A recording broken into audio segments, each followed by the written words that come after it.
നെയ്യാറ്റിൻകര ഗോപസ്വാമി. നിങ്ങളെല്ലാവരും കേട്ടിട്ടുണ്ടാവും. ഒരു മരണവാർത്ത കേട്ട് നാട്ടുകാരെല്ലാം ഒരുപോലെ ചിരിക്കുന്നുണ്ടെങ്കിൽ അത് ഈ നെയ്യാറ്റിൻകര ഗോപസ്വാമിയുടെ മരണവാർത്ത കേട്ടിട്ടായിരിക്കും.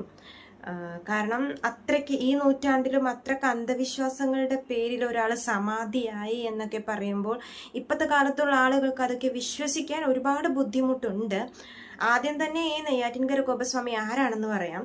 അദ്ദേഹം അവിടുത്തെ ഒരു ക്ഷേത്രത്തിലെ പൂജാരിയാണ്. അച്ഛൻ സ്വാമി സമാധിയായപ്പോൾ ഈ മകൻ സ്വാമി അച്ഛൻ്റെ സമാധി സ്ലാബിട്ട് മൂടി. ഇത് അദ്ദേഹം മകൻ ആരോടും അറിയിച്ചിട്ടില്ല. അയൽപ്പക്കത്തുള്ളവരോടോ നാട്ടുകാരോടോ അതോ അവിടുത്തെ വാർഡ് മെമ്പറോടോ ഒരാളോട് പോലും അറിയിച്ചിട്ടില്ല. ആരും ഇദ്ദേഹത്തിന്റെ മരണ വാർത്ത അറിഞ്ഞിട്ടുമില്ല.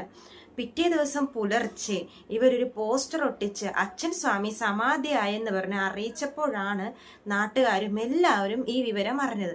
അതിൽ കുറച്ച് നാട്ടുകാരൊക്കെ ഇവർക്ക് അനുകൂലമായിരുന്നു, കാരണം സമാധിയായെന്നുള്ള കാര്യത്തിന്. പക്ഷെ ബാക്കിയുള്ളവർക്ക് സംശയം പ്രകടിപ്പിച്ചു. കാരണം പെട്ടെന്നൊരു ദിവസം ഒരാൾ വന്ന് സമാധിയായെന്ന് പറഞ്ഞപ്പോൾ അതിലെല്ലാവർക്കും നാട്ടുകാർക്കൊക്കെ ഒരു സംശയം. അങ്ങനെയാണ് ഇത് പോലീസിനെ അറിയിക്കുന്നതും ഇതൊരു വാർത്തയായി മാറിയതും. ഈ മകൻ എന്താ പറയുന്നതെന്ന് വെച്ചാല് അത് ഈ അച്ഛൻ സ്വാമിയുടെ ആഗ്രഹമായിരുന്നു. കാരണം അച്ഛൻ സ്വാമി നേരത്തെ ഇവരോട് പറഞ്ഞായിരുന്നു, ഞാനിപ്പോൾ സമാധിയാവാൻ പോവുകയാണ്, എന്നെ നിങ്ങൾ ഇതുപോലെയൊക്കെ ചെയ്യണം എന്നൊക്കെ പറഞ്ഞാണ് അച്ഛൻ സ്വാമി സമാധിയായതെന്നാണ് ഈ മകൻ സ്വാമി പറഞ്ഞത്. അച്ഛൻ്റെ ആഗ്രഹപ്രകാരമാണ് ഇങ്ങനെ ചെയ്തതെന്നും മകൻ പറയുന്നു.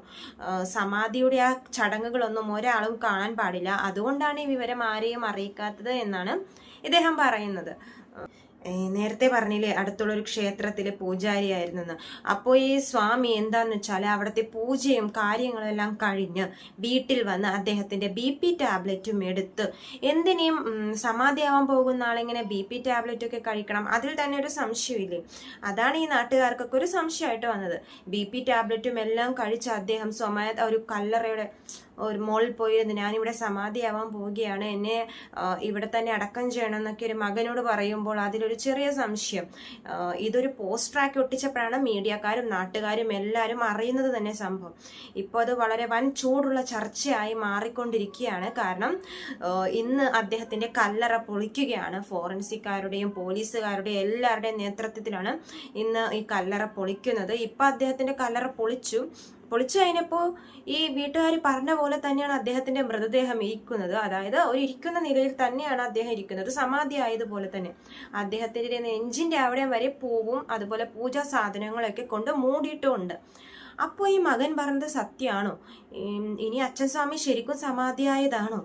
എന്തായിരിക്കും ഇനി ഇങ്ങനത്തെ ഇതുള്ളതാണോ ഇങ്ങനെയുള്ള കാര്യങ്ങളൊക്കെ? അതായത് ഇപ്പോഴത്തെ കാലത്തും ഒരാൾ സ്വയം സമാധിയാവുന്നു എന്ന് പറഞ്ഞ സംഭവം ഇതൊക്കെ ഉള്ളതാണോ? വിശ്വസിക്കാൻ പറ്റുന്ന കാര്യങ്ങളാണോ? എന്തായാലും മൃതദേഹം പോസ്റ്റ്മോർട്ടം റിപ്പോർട്ടിന് കൊണ്ടുപോയിട്ടുണ്ട്. നമുക്ക് ആ പോസ്റ്റ്മോർട്ടം റിപ്പോർട്ട് വരുമ്പോൾ അറിയാൻ സാധിക്കും. മകൻ പറഞ്ഞതിലും മകൻ മാത്രമല്ല കേട്ടോ, വീട്ടുകാരും അദ്ദേഹത്തിന്റെ വീട്ടുകാരും മരിച്ച സ്വാമിയുടെ ഭാര്യയും എല്ലാവരും ഇത് തന്നെയാ പറയുന്നത്, സമാധിയായെന്ന്. ഇതിൽ എത്രത്തോളം സത്യസന്ധതയുണ്ടെന്ന് ഇന്ന് പോസ്റ്റ്മോർട്ടം റിപ്പോർട്ട് വരുമ്പോൾ നമുക്ക് അറിയാൻ സാധിക്കും. അപ്പോൾ പോസ്റ്റ്മോർട്ടം റിപ്പോർട്ടിനായിട്ട് നമുക്ക് കാത്തിരിക്കാം. അപ്പോൾ ബൈ.